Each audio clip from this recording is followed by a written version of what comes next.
Good evening, friends, and welcome to Sleepy Time Tales, the podcast aimed at helping you to get a good night's sleep. Do you find your mind troubled with the stresses of modern life, especially when the lights are out and you're trying to get a restful night? Does your spinning mind keep you awake? Follow my voice down the path towards a good night's rest. Listen to me tell a story that will keep your mind from wandering to your daytime problems, the ones you can't solve right now and will be easier to solve while rested. Listen to my voice and allow yourself to drift, following the twists and turns of the story, but slowly letting go and drifting into sleep. Let my voice wash over you at a comfortable volume and allow yourself to be distracted from the stresses and worries that play on your mind. Whether you need help falling asleep or going back to sleep in the middle of the night, you can trust me to keep you company and help you to wake up tomorrow in a rested state. You may need to try out Sleepy Time Tales for a few nights to get used to this slightly strange idea, but I believe it will be well worth your while. I'm here to work with you, to create a safe space, a cocoon in which you can curl up and allow nature to take its course. So settle down, relax, and allow yourself to get lost in my telling of tonight's story. Before we get to tonight's reading, I'd like to ask for a few minutes of your time.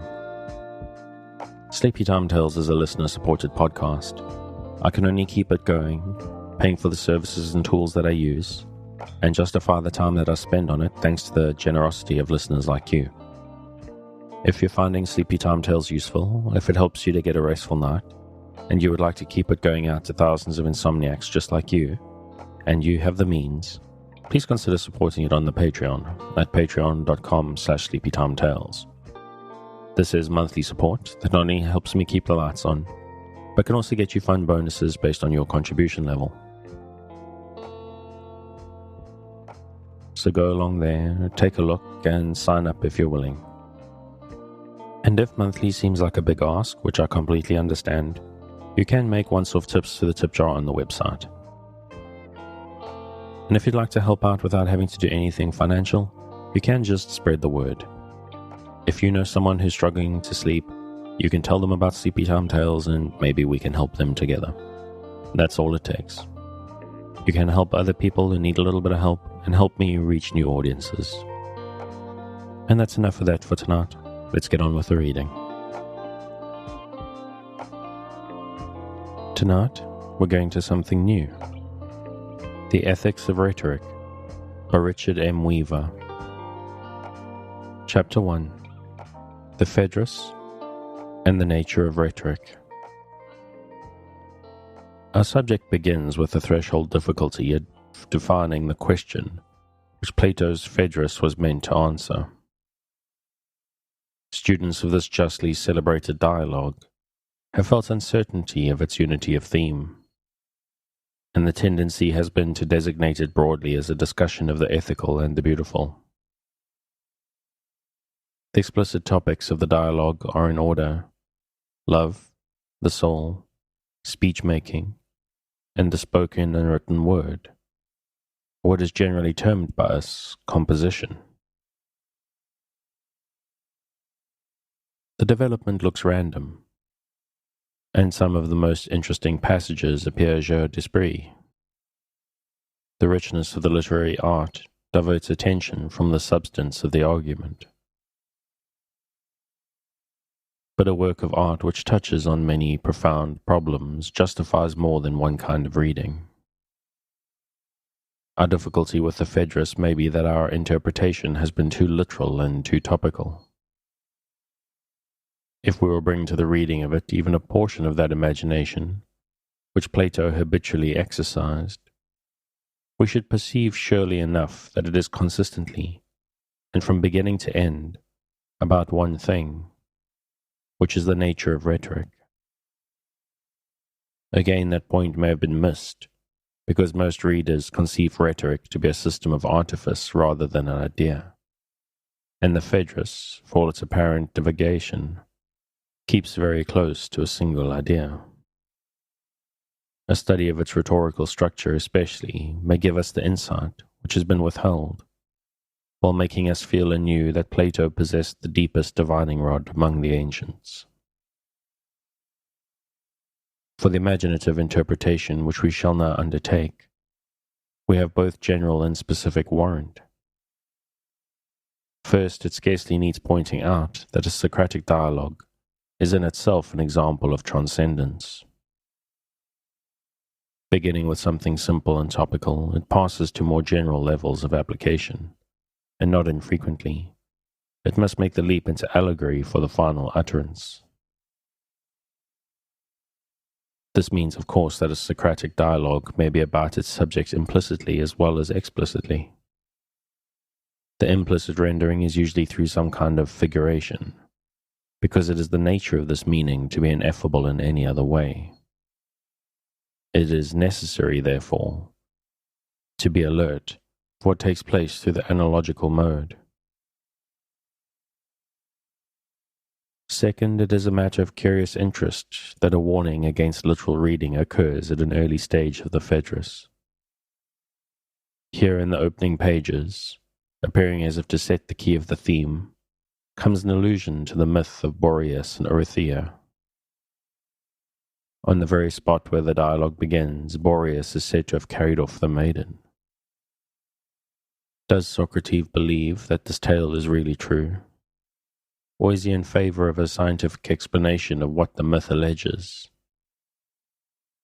Athens had scientific experts, and the scientific explanation was that the north wind had pushed her off some rocks where she was playing with a companion.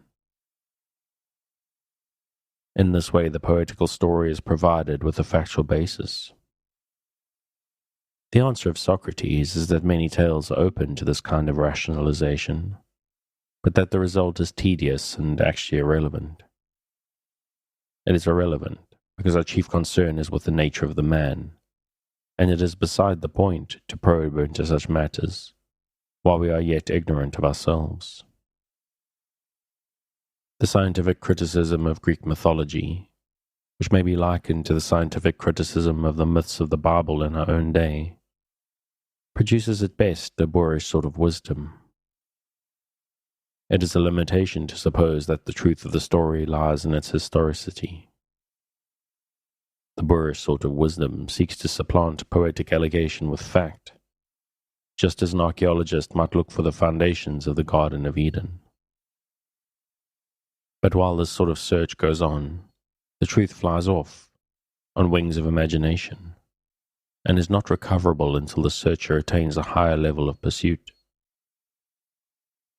Socrates is satisfied with the parable, and we infer from numerous other passages that he believed that some things are best told by parable, and some perhaps discoverable only by parable. Real investigation goes forward with the help of analogy. Freud without Sophocles is unthinkable, a modern writer has said.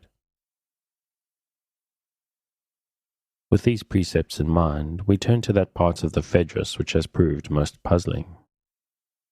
Why is so much said about the absurd relationship of the lover and the non-lover? Socrates encounters Phaedrus outside the city wall. The latter has just come from hearing a discourse by Lysias, which enchanted him with its eloquence.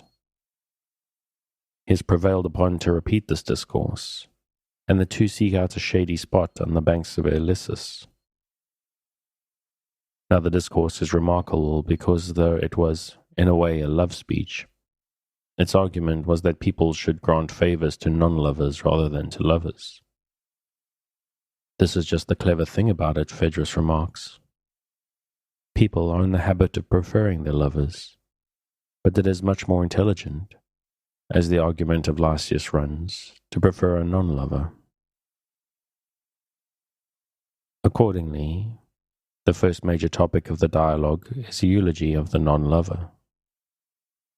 The speech provides good subject matter for jesting on the part of Socrates, and it looks like another exhibition of the childlike ingenuousness which gives the Greeks their charm. Is it merely a piece of literary trifling? Rather, it is Plato's dramatistic presentation of a major thesis.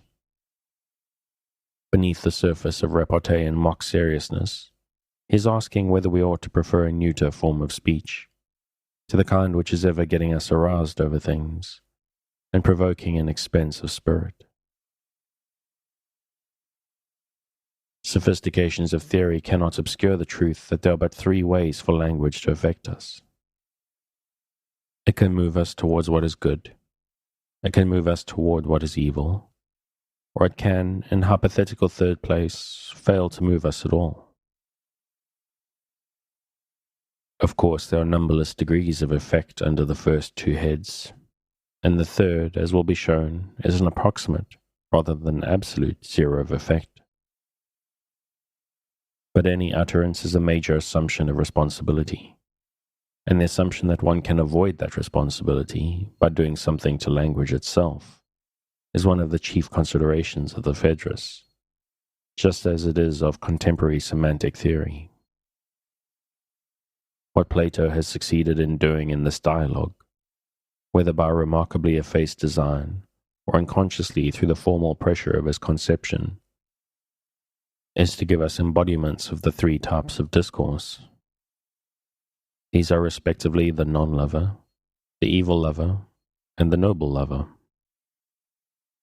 We shall take up these figures in their sequence and show their relevance to the problem of language.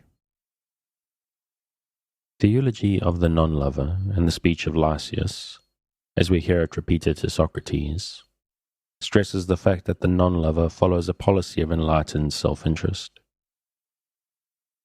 First of all, the non-lover does not neglect his affairs or commit extreme acts under the influence of passion. Since he acts from calculation, he never has occasion for remorse. No one ever says of him that he is not in his right mind, because all of his acts are within prudential bounds. The first point is, in sum, that the non-lover never sacrifices himself, and therefore never feels the vexation which overtakes lovers when they recover from their passion and try to balance their pains with their profit. And the non-lover is constant, whereas the lover is inconstant. The first argument, then, is that the non-lover demonstrates his superiority through prudence and objectivity. The second point of superiority found in non-lovers is that there are many more of them. If one is limited in one's choice to one's lovers, the range is small. But as there are always more non-lovers than lovers, one has a better chance in choosing among many of finding something worthy of one's affection. A third point of superiority is that association with the non-lover does not excite public comment. If one is seen going about with the object of one's love, one is likely to provoke gossip. But when one is seen conversing with the non-lover, people merely realize that everybody must converse with somebody. Therefore, this kind of relationship does not affect one's public standing, and one is not disturbed by what the neighbors are saying. Finally, non-lovers are not jealous of one's associates. Accordingly, they do not try to keep one from companions of intellect or wealth, for fear they may be outshone themselves. The lover, by contrast, tries to draw his beloved away from such companionship, and so deprives him of improving associations.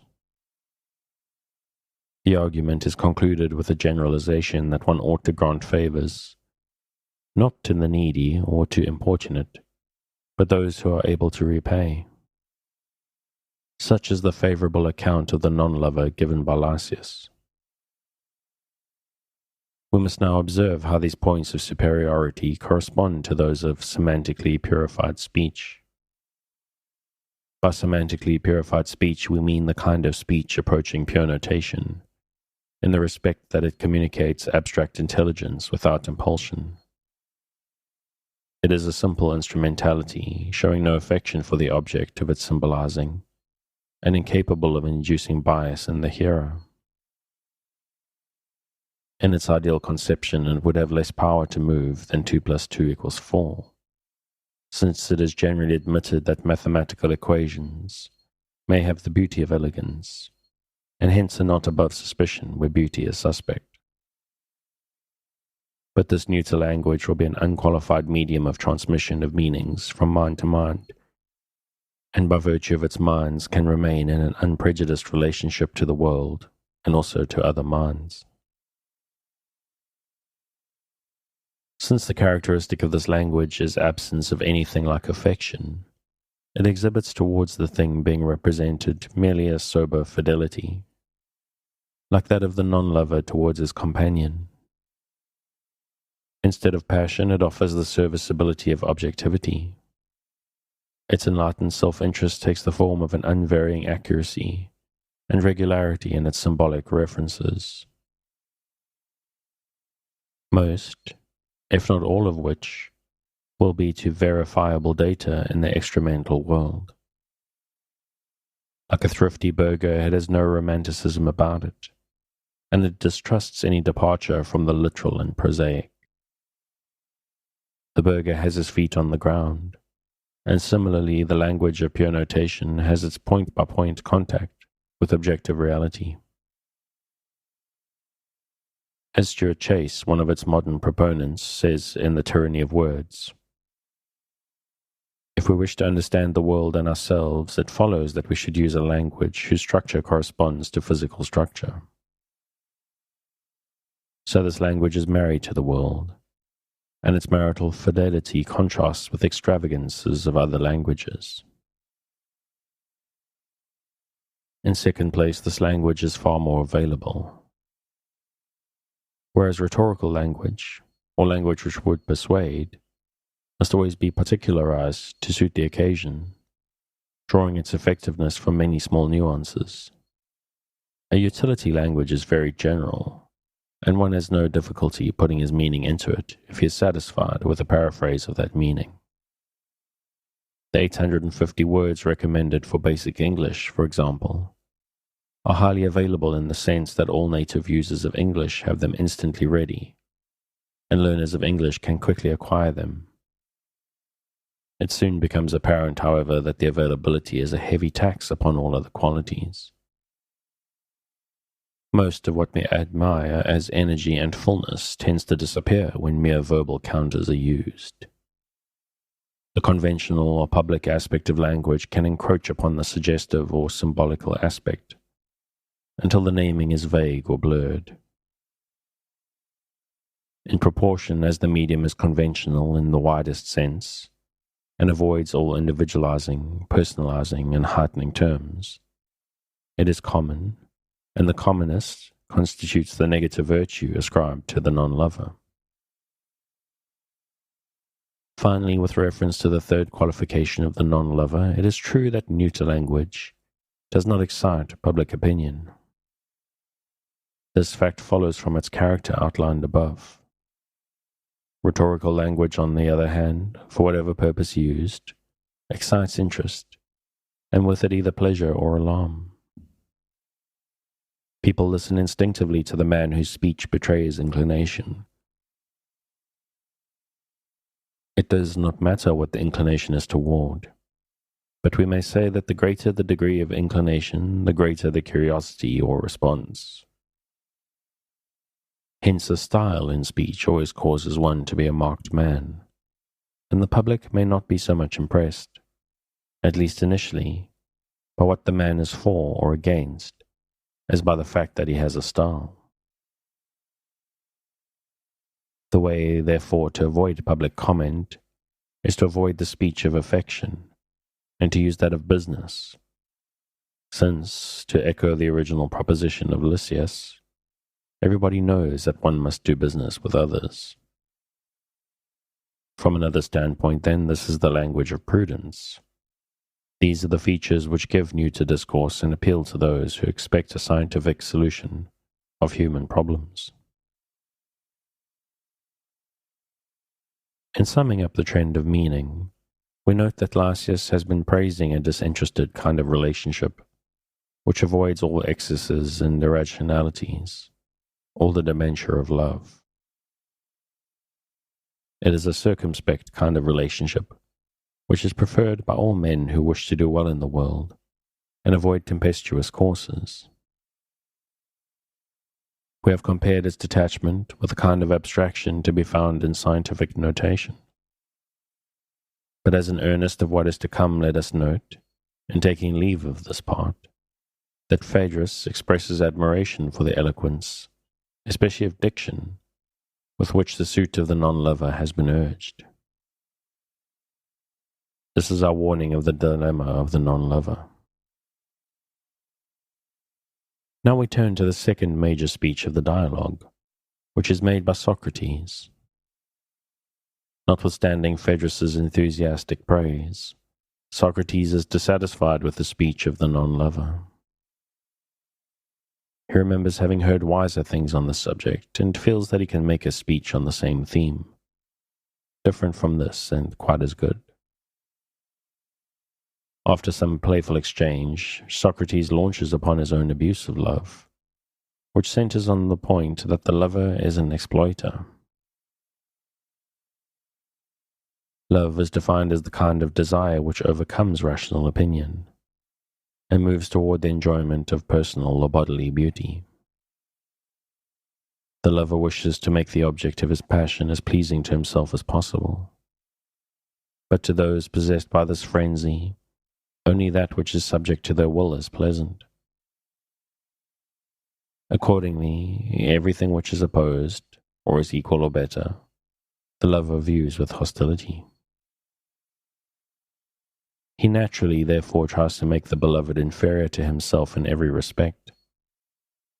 He is pleased if the beloved has intellectual limitations, because they have the effect of making him manageable. For a similar reason, he tries to keep him away from all influences which might make a man of him. And of course, the greatest of these is divine philosophy. While he is working to keep him intellectually immature, he works also to keep him weak and effeminate, with such harmful results that the beloved is unable to play a man's part in crises.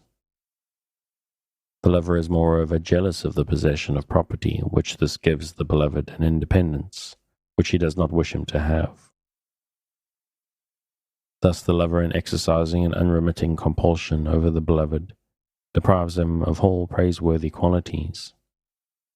And this is the price the beloved pays for accepting a lover who is necessarily without reason. In brief, the lover is not motivated by benevolence towards the beloved, but by selfish appetite.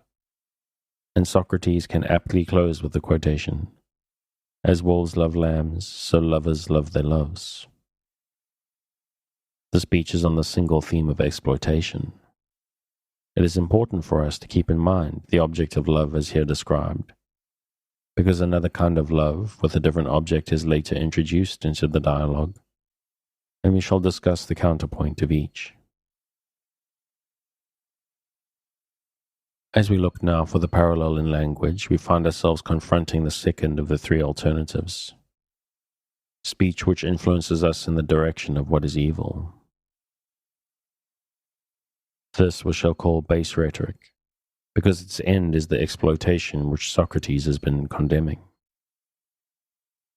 We find that base rhetoric hates that which is opposed, or is equal or better, because all such things are impediments to its will. And in the last analysis, it knows only its will. Truth is the stubborn, objective restraint, which this will endeavors to overcome. Base rhetoric is therefore always trying to keep its objects from the support, which personal courage, noble associations, and divine philosophy provide man. The base rhetorician, we may say, is a man who has yielded to the wrong aspects of existence. He has allowed himself to succumb to the sights and shows, to the physical pleasures which conspire against noble life. He knows that the only way he can get a following in his pursuits, and a following seems necessary to maximum enjoyment of the pursuits, is to work against the true understanding of his followers. Consequently, the things which would elevate he keeps out of sight, and the things with which he surrounds his beloved are those which minister immediately to desire. The beloved is thus emasculated in understanding, in order that the lover may have his way. or as Socrates expresses it, the selfish lover contrives things so that the beloved will be most agreeable to him and most harmful to himself. Examples of this kind of contrivance occur on every hand in the impassioned language of journalism and political pleading. In the world of affairs which seek to influence, the many are kept in a state of pupillage, so that they will be the most docile to their lovers. The techniques of the base lover, especially as exemplified in modern journalism, would make a long catalogue, but in general it is accurate to say that he seeks to keep the understanding in a passive state by never permitting an honest examination of alternatives.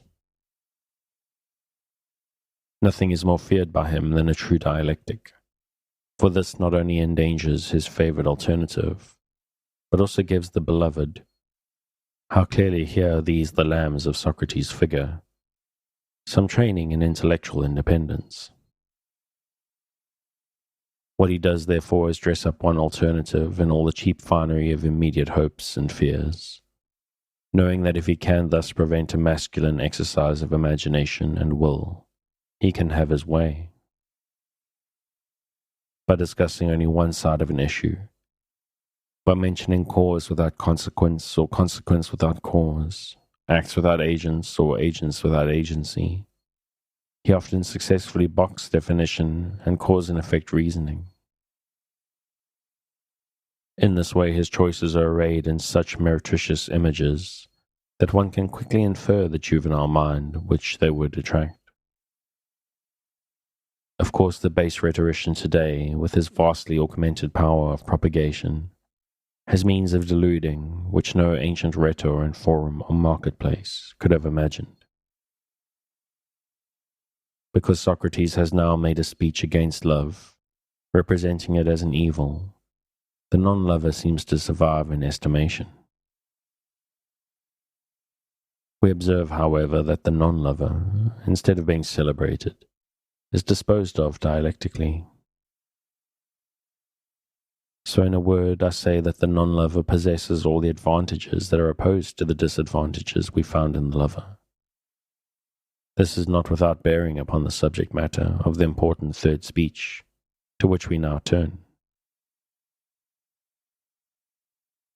At this point in the dialogue, Socrates is warned by his monetary spirit that he has been engaged in a defamation of love, despite the fact that love is a divinity. If love is, as indeed he is, a god or something divine, he can be nothing evil. But the two speeches have just now said that he was evil. These discourses were then an impiety, one representing non-love as admirable, and the other attacking love as base. Socrates resolves to make amends, and the recantation which follows is one of the most elaborate developments in the Platonic system. The account of love which emerges from this new position may be summarized as follows. Love is often censured as a form of madness, yet not all madness is evil. There is a madness which is simple degeneracy, but on the other hand there are kinds of madness which are really forms of inspiration, from which come the greatest gifts conferred on man. Prophecy is a kind of madness, and so too is poetry. The poetry of the sane man vanishes into nothingness before that of the inspired madman. Mere sanity, which is of human origin, is inferior to that madness which is inspired by the gods, and which is a condition for the highest kind of achievement. In this category goes the madness of the true lover. His is a generous state which confers blessings to the ignoring of self, whereas the conduct of the non-lover displays all the selfishness of business. The affection of the non-lover, which is alloyed with mortal prudence, and follows mortal and parsimonious rules of conduct, will beget in the beloved soul the narrowness which common folk praise as virtue. It will cause the soul to be a wanderer upon the earth for 9,000 years, and a fool below the earth at last. It is vulgar who do not realize that the madness of the noble lover is an inspired madness, because he has his thoughts turned towards a beauty of divine origin. Now the attitude of the noble lover toward the beloved is in direct contrast with that of the evil lover, who, as we have seen, strives to possess and victimize the object of his affections. For once the noble lover has mastered the conflict within his own soul, by conquering appetite, and fixing his attention upon the intelligible and the divine, he conceives an exalted attitude towards the beloved. The noble lover now follows the beloved in reverence and awe. So those who are filled with this kind of love exhibit no jealousy or meanness towards the loved one, but endeavor by every means in their power to lead him to the likeness of the God whom they honor. Such is the conversion by which love turns from the exploitative to the creative. Here it becomes necessary to bring our concepts together and to think of all speech having persuasive power as a kind of love. Thus rhetorical speech is madness to the extent that it departs from the line which mere sanity lays down. There is always in its statement a kind of excess or deficiency, which is immediately discernible when the test of simple realism is applied. Simple realism operates on a principle of equation or correspondence. One thing must match another, or representation must tally with thing represented, like items in a tradesman's account. Any excess or deficiency on the part of the representation invokes the existence of the world of symbolism, which simple realism must deny. This explains why there is an immortal feud between men of business and the users of metaphor and metonymy, the poets and the rhetoricians. The man of business, the narrow and parsimonious soul in the illusion of Socrates, desires a world which is a reliable materiality. But this the poet and rhetorician will never let him have, for each with its own purpose is trying to advance the borders of the imaginative world. A primrose by the river's brim will not remain in that poet's account, but is promptly turned into something very much larger and something highly implicative. He who is accustomed to record the world with an abacus cannot follow these transfigurations, and indeed the very occurrence of them subtly undermines the premise of his business. It is the historic tendency of the tradesman, therefore, to confine passion to quite narrow channels, so that it will not upset the decent business arrangements of the world. But if the poet, as the chief transformer of our picture of the world, is the peculiar enemy of this mentality, the rhetorician is also hostile when practicing the kind of love proper to him. The passion in his speech is revolutionary, and it has a practical end. We have now indicated the significance of the three types of lovers, but the remainder of the Phaedrus has much more to say about the nature of rhetoric, and we must return to one or more points to place our subject in a wider context. The problem of rhetoric, which occupied Plato persistently, not only in the Phaedrus, but also in other dialogues where this art is reviewed, may be best stated as a question. If truth alone is not sufficient to persuade men, what else remains that can be legitimately added? In one of the exchanges with Phaedrus, Socrates puts the question in the mouth of a personified rhetoric. I do not compel anyone to speak without knowing the truth, but if my advice is of any value, he learns that first and then acquires me. So what I claim is this, that without my help the knowledge of the truth does not give the art of persuasion. Now rhetoric, as we have discussed, is in relation to the lovers consists of truth, plus its artful presentation. And for this reason it becomes necessary to say something more about the natural order of dialectic and rhetoric. In any general characterization, rhetoric will include dialectic. But for the study of method, it is necessary to separate the two. Dialectic is a method of investigation whose object is the establishment of truth about doubtful propositions. Aristotle in the Topics gives a concise statement of its nature. A dialectical problem is a subject of inquiry that contributes either to choice or avoidance, or to truth and knowledge, and that either by itself or as help to the solution of some other problem. It must moreover be something on which either people hold no opinion either way, or the masses hold a contrary opinion to the philosophers, or the philosophers to the masses, or each of them among themselves. Plato is not perfectly clear about the distinction between positive and dialectical terms. In one passage, he contrasts the positive terms iron and silver with the dialectical terms justice and goodness. Yet in other passages, his dialectical terms seem to include categorizations of the external world. Thus, Socrates indicates that distinguishing the horse from the ass is a dialectical operation. And he tells us later that a good dialectician is able to divide things by classes where the natural joints are, and will avoid breaking any part after the manner of a bad carver. Such perhaps is Aristotle's dialectic, which contributes to truth and knowledge. And I think I'm going to call it there. If you would like to pick up this rather dry read where I'm leaving it off, you can, as always, find it on Project Gutenberg at the link in the show notes.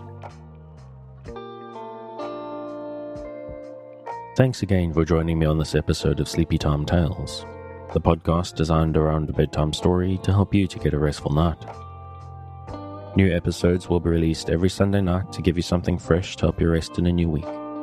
But make sure to follow or subscribe in whatever service you use so that you get your new episodes whenever they come out. Good night, and sweet dreams.